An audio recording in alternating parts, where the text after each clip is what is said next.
watched the full documentary on EDP. Before I even get started, sorry for the noise. I'm in a parking lot. But anyway, yeah, I watched the full documentary, EDP 445 documentary.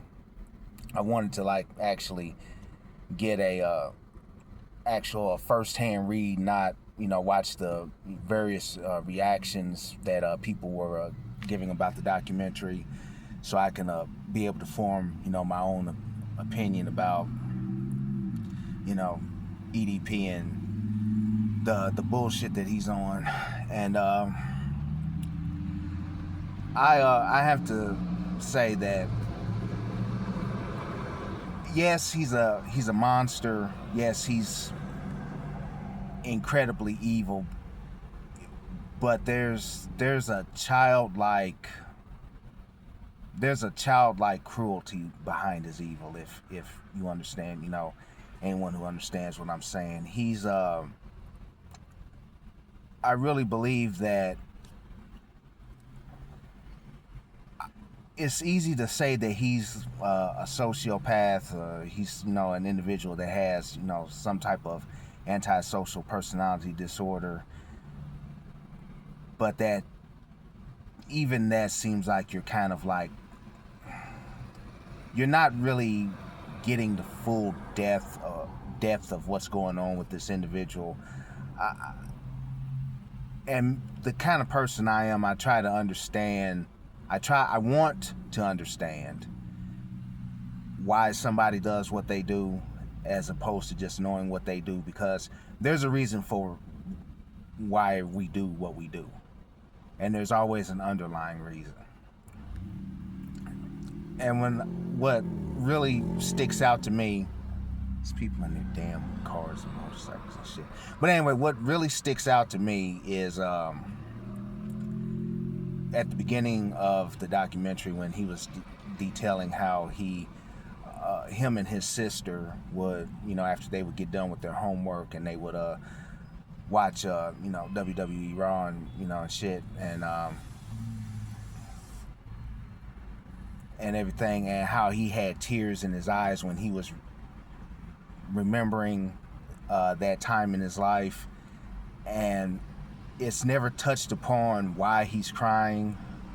And I know a lot of people who are watching this, who know about the story of EDP 445, they're thinking, who gives a shit if he's crying and stuff. But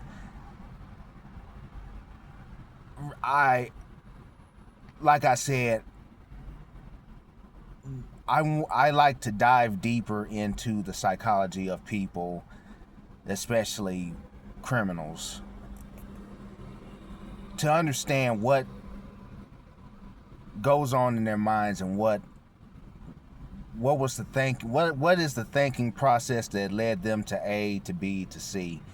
And this individual it's hard to call him a man. This individual has tears welling up in his eyes, remembering the time in his childhood where him and his sister would watch wrestling.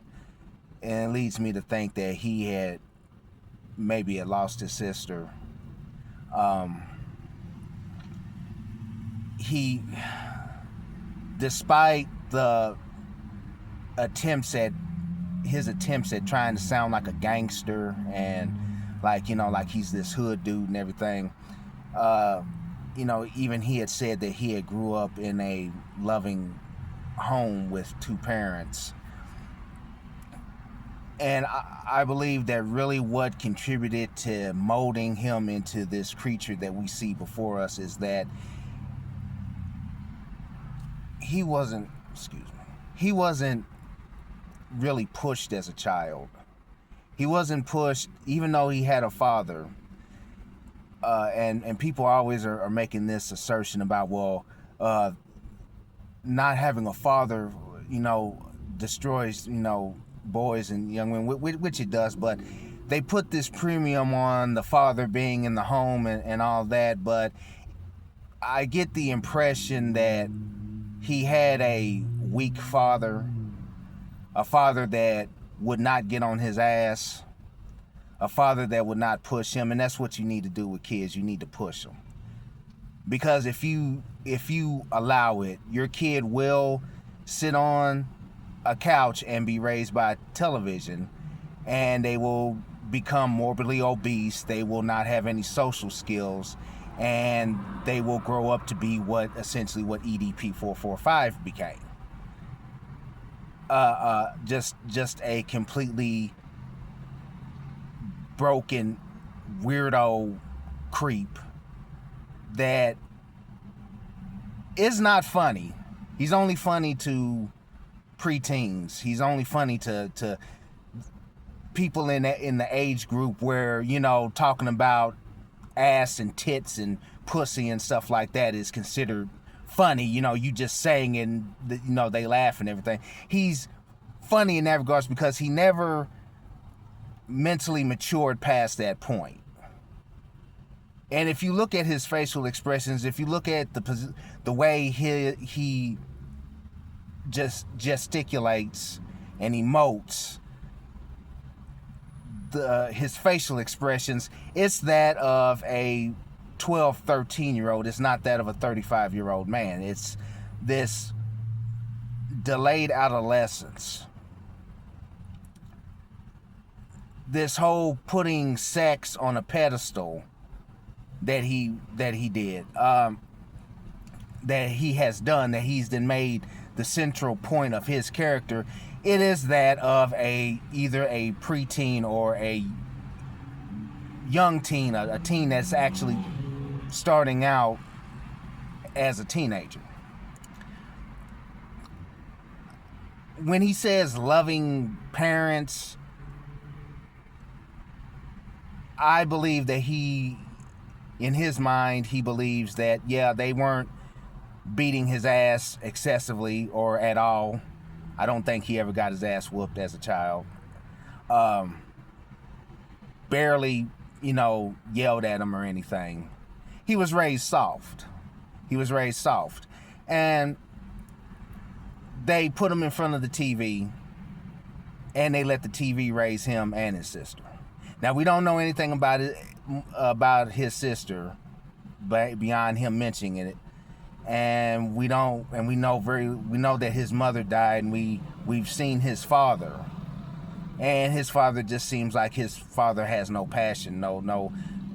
I know his father's elderly at this point, but you know, there are elderly people who can keep up with, you know, some 20-year-olds. And so it just kind of leads me to believe that they had a very hands-off approach in raising him. They never pushed him to do good in school. They never pushed him to play sports. They never pushed him to grow as a human being in the most important years of his life. They just let him vegetate and let popular culture raise their son. And so when he becomes an adult, he doesn't know how to interact with the world. He doesn't know how to be in the world as an adult. All he has is TV, movies, and Pornhub, or, yeah, you know, adult movies.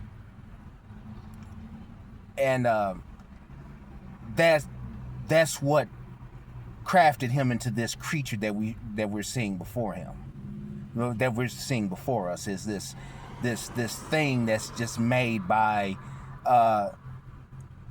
neglect and hands-off parenting. Another thing that stuck out with me was when he was also still going into his origin story, and he's talking about Martha, this girl that may or may not have actually have existed while he was in high school. And she would, you know, hug him and hold his hands and all that shit, and stuff. And if he is to be believed, this now 35-year-old man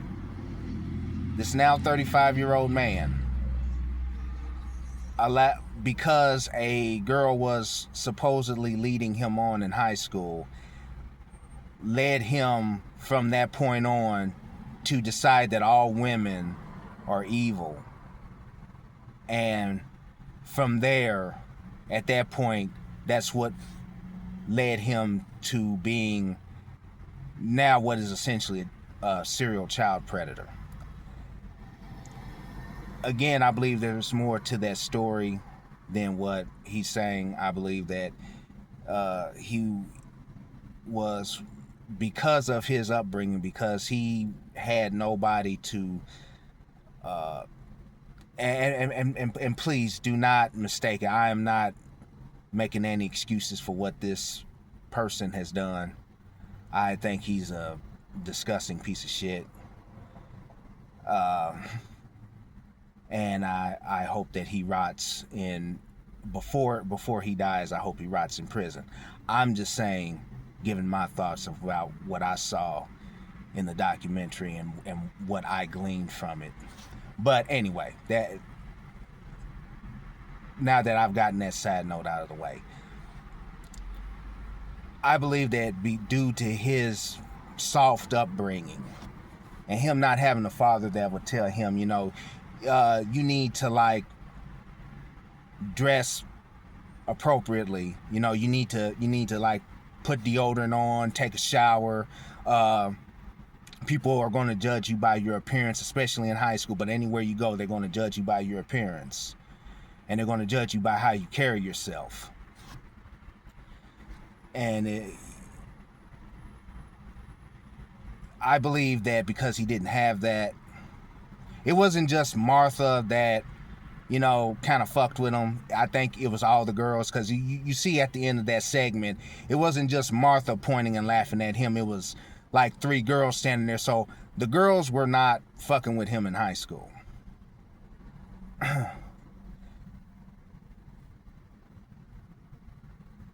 It's clear that yes, he's an incel. Definitely. I mean, there's no bones about it.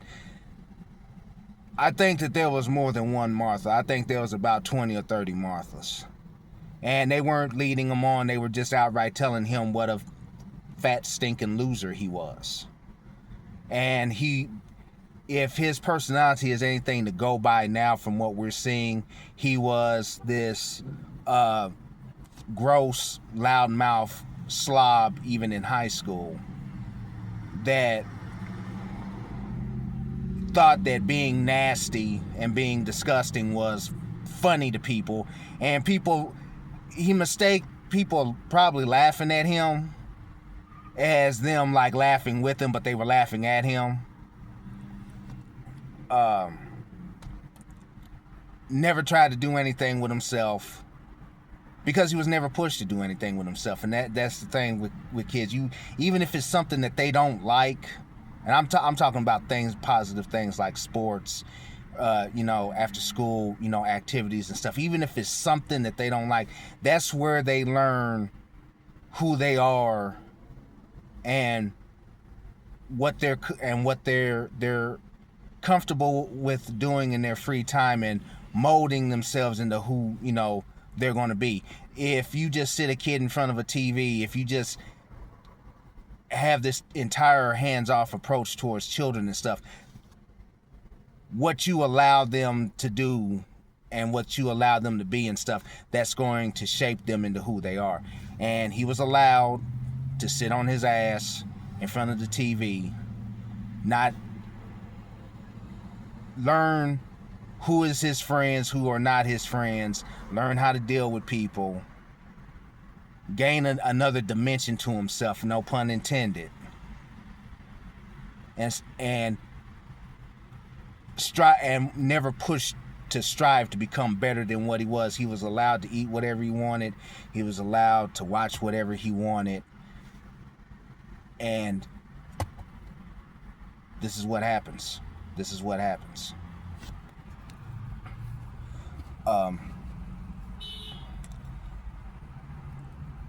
And he's proof that money, fame, if you're a fucked up person, you're going to be fucked up. I mean, he's one lesson in about 1 million that we've seen of this, but he's the latest. Driving nice cars, having money in the bank, and then complaining about, well, you know, he can't get bitches, you know, he can't get women and all that and stuff, and of that nature and stuff. And he's got all this money, living in California, and I know a little bit about California. You know, I'm not from there, but I know a little bit about it, especially Los Angeles. That's one of like the prostitute capitals of the world. I mean, next to Las Vegas. I mean, really, like, you got streetwalkers. Like, you can't throw a stone in Los Angeles without hitting a streetwalker. And so this fool has got all this money. He's horny. And you know, and it's not like he's trying to get into a job like law enforcement or nothing. He's a YouTuber, he's a creator and stuff. So just drop some money on a damn hooker. That's better than going the route that he did. You know, I mean, I'm not going to advocate, well, yeah, renting yourself. The dude just burned out on the intersection. But yeah, I'm not going to advocate, well, yeah, a prostitute is the best and only way to go and shit like that. But I'm thinking, compared to what this fucker was has now documented for the world to see, a damn prostitute, a hooker, would be far better than going down that road. And I mean, he went down a very dark fucking road.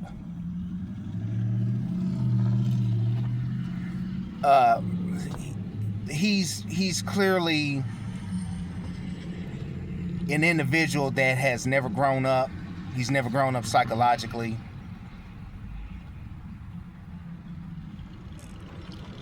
I think that even if he were to go to prison, he would still think, oh yeah, this is just another chapter in my villain arc.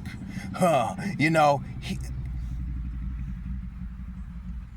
my thoughts on it, he's not a sociopath. He's not a psychopath. He is I'm willing to bet he's either somebody that is like on the autistic spectrum, or he is somebody who has an intellectual disability, and he is just completely disconnected from reality. Because there is no normal man. There is no normal human being walking the face of the earth that would knowingly show their face with the kind of shit that's attached to him, the way this stuff is.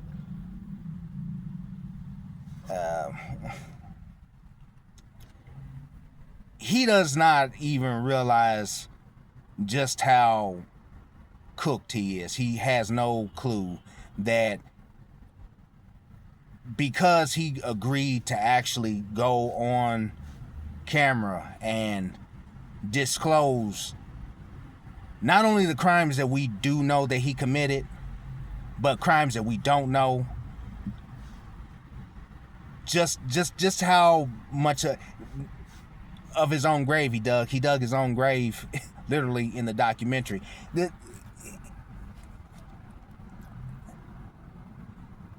There, you know, I heard years back that insanity, you know, the definition of insanity is doing the same thing over again and thinking that you're going to get a different result. And then I heard somebody amend that, and they said that insanity is the absence of all reason. Well, not the absence of all reason. What?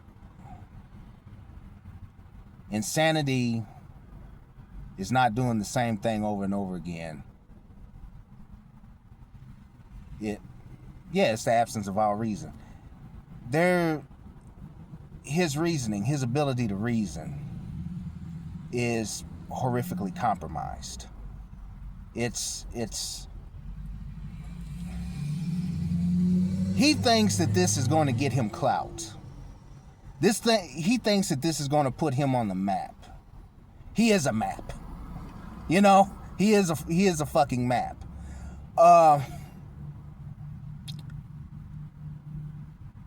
And by him being from California and him likely being prosecuted by a Californian court, if he is sent to jail, he's going to be in the CDC. And like I've told you, like I've already said before, I know a little bit about California.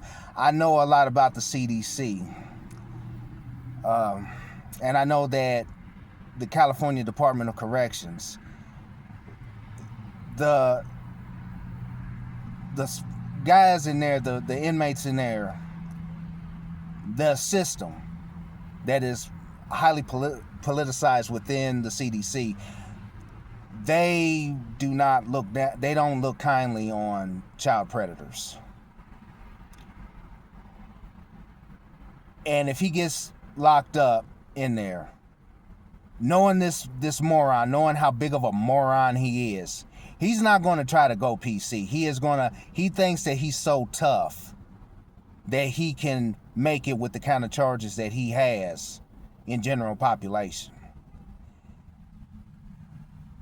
He will not make it a week. He will not make it a week. There's not going to be any of this, motherfucker, you bitch ass, F slur, this, that, and the other type shit in there. They are going to unalive him almost pretty much on the first day that he arrives in there, given the fact that he's high profile, he's got sex charges on him, and he can't keep his mouth shut. They might actually even get his ass while he's in the jail.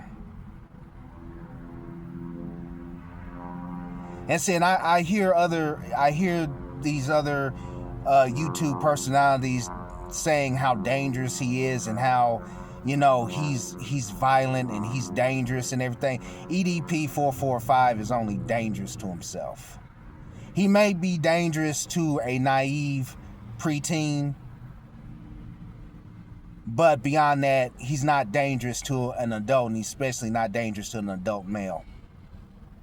And he's for damn sure not going to be dangerous to a male inmate in these prisons and jails in California. And I was listening to somebody a few days ago saying that if you were to get into a fight with EDP 445, you would likely kill him. If you were to punch him, you would probably kill him. This dude cannot fight. He cannot fuck. He cannot fight, because all of these things are cardio intensive activities. And when you're weighing the better part of 500 pounds, you can't do shit. So these YouTube creators that are saying he's dangerous, he's violent, and stuff like that, maybe to you he is, but to anybody else, even to a normal dude, you're more likely to get, you're more likely to get killed by getting struck by lightning than EDP 445, because in addition to being 500 pounds, he's a giant pussy. He was raised soft. And he's kind of got some mental delays going on with him. That's obvious.